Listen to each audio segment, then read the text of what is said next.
the suit between you and Mr. Peter Obi based on criminal defamation? Oh well, I always hear whatever they are doing first and foremost from the social media, because they are just social media presidential candidates, social media account followers. So I heard it on social media, and I'm sure whenever I receive it, I'll let you know. Because I understand that it's a substituted service that, that the court has granted them to serve you by substituted means. Good, and that's the whole falsehood about this, because when you claim substituted service, you will have to go into an affidavit to say you have tried to serve the person personally and you did not get the person. I remember in one of the writ of summons that I saw on social media, they listed one of my properties in Enugu as the address, and they know where I stay in Abuja. These are the people who were together in the presidential legal team together. They know where to get me, and they are talking about using an address in Enugu, and they went to, in my own opinion, must have perjured, because they say they've tried to serve me. I kept people there to look for their service anytime they will come, and so they went on that falsehood to go to the courts to get an order to make substitute service. The whole idea of trying to use the address in Enugu is to do that falsehood. You know where I stay in Abuja. So why all these social media noise making? No ounce of service or no ounce of notice have you got from the court about this matter? Everything from the court, directly or indirectly. Yes. It's been on social media all along. It's been on social media, but this legal tussle and this legal battle has been on social media all along. The pre-action notice, they put it on social media before they served me in my phone, and even though I could have objected to the mode of service, I accepted it and replied.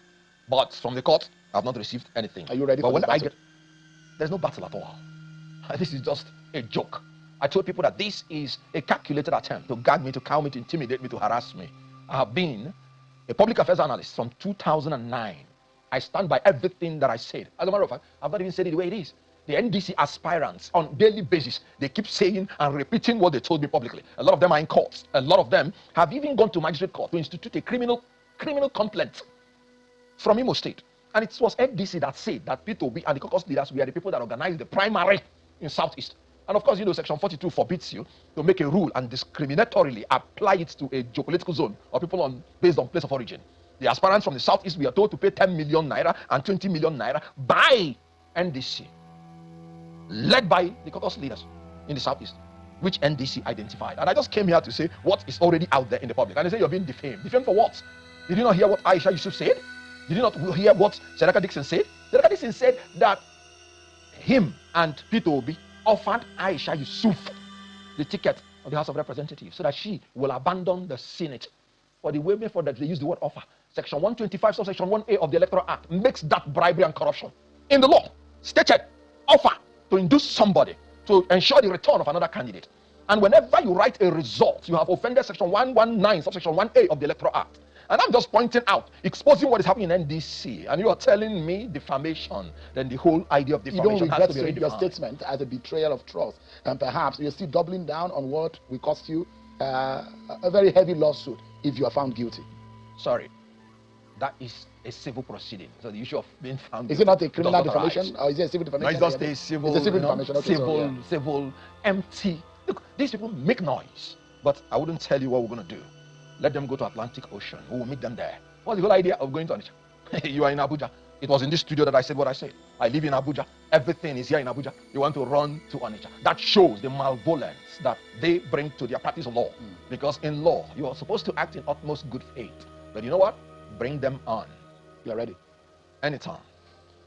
Well, quickly, I mean, because that's not really the business why we're here. You don't feel a sense of disloyalty for someone you were this close to. 1, you spoke for him. 2, 3, you are from the same region and ethnic stock. Don't you think it's a high level of disloyalty? A lot of your clanspeople are saying, why are you going after your man that is highly respected within the Southeast? Okay, let's put it this way. Every campaign is for a season. I worked for Peter Obi 2023. That was a duty. That was a job. And I did it effectively well. And we concluded it. I was on throughout the legal process until it was concluded. So my job was finished. And I still rolled over to be doing things pro bono for him. It was a volunteer job. I did it free of charge. And then, as a public affairs analyst that I have been from 2009, before I ever met Peter Obi, I proceeded with my job. You were one of the earliest interviewers that interviewed me in July 2024 when I said I wasn't speaking for him anymore because he's not decisive. I've seen in him certain qualities that will make him unfit to be the president of the Federal Republic of Nigeria. I made it public. By then, I had finished my job with him. But in order for the people to know that I am not speaking for him anymore, I made it public. And I went my own way. And I was doing my own job. You know what? He was the one who betrayed me. I talked about Atiku Abubakar here on this studio much more than I would even talk about Peter Obi. And people were telling Atiku Abubakar, this young man that is getting close to you, are you aware what he said to you? Abubakar said, I am looking at this young man. I am seeing the value in him and his tenacity to bring about a great Nigeria. That is what I am seeing. And if I have the opportunity, I'll bring him in to bring that value to Nigeria. Look at a man, a talent discoverer, that discovered Ngozi Okonjo-Iweala, that discovered Professor Charles Soludo, that discovered El-Rufai. You knew how Abuja was before he came in, and he transformed El-Rufai. What Atiku Abubakar is looking at is not what you said about him, because he knows that his desire for Nigeria is not about him, but what value are you bringing in? I had not even done anything for Atiku Abubakar, but he insisted. I've seen something in this young man. When I talked against him, he did not go to Adamawa, he did not go to Jada to bring frivolous suit against me. But this is somebody I worked for, did everything, stayed in the court for months, and I am free doing my job, and you're running to Onitsha to bring frivolous defamation suit against himself, not me. Who is now the betrayer? Who is disloyal? Assuming without considering, I even did something wrong. So that is how he would have treated me. Should he have kept quiet and look on as you defend him and you say things about him, unprintable things about him? You continue to discredit him. Is that fair? Is it not going through a legal means to be able to? Is your word, because that's the allegation in court, that you were defaming him. I sat down here, gave you the names of the people that told me things. I did not even say it the way it is. I was still trying to show. Some of them are denying. When you have something written down, you know what the court said? You know what the law says? Oral evidence cannot be adduced to contradict a written document. I have them with me. At the appropriate time, everybody will go and answer for his crimes, for his offenses, and for his denials. And so there is no defamation at all. I told you that a lot of people have said worse things about him. You know what he said? No, I don't want to see them. They are faceless. So your intention is to destroy people who are face. Your intention is to destroy any southeast person, a bright person arising from the southeast. So other people that are faceless, you won't go after them. But the people that are adding value, you want to go after them. Bring him on. Let him come. What if you lose this case? I will not lose it, because there's no case at all. Really? Yes. Are you being confident because you're a lawyer? Are you? Yes, I am a lawyer. I know the things I said. First and foremost, I was briefed by a client. Second and foremost, I'm a public affairs analyst. Third and foremost, I am a citizen of Nigeria that's under a legal duty to expose corruption and crime anywhere I find it and wherever I find it. I have been a columnist since 2019. And I have the right, even as a columnist, not even to disclose my source of information, provided I can justify that it's true. Is it in contest that NDC aspirant from Southeast, we are told to pay 10 million naira for House of Rep, 20 million naira for Senate? Do you know in Enugu State, where I come from, 99 persons contested for the House of Rep. That's 990 million naira. 98 persons in Imo State contested for House of Rep alone. And that's not the money for the funds? It is not the money for expression of funds. It's not the money from the nomination. And their own guideline is that you pay just for expression of interest form. And after you have won, then they will take. And all of these people spoke to you? Not all of them, but the 99 members was broadcasted by NDC. What is your ultimate aim around Peter Obi? Do you want to? You are happy to bring him down, or what exactly? What exactly do you gain? I've just been appointed the spokesperson of Atiku Abubakar, and it's inconsequential, whatever he's doing with his life. If we may proceed to more important issues, I want to talk about contenders. But the question in I'm asking you, 2027, I don't want to talk about pretenders. Who are those? Are you bringing down somebody that's already down? What are you doing?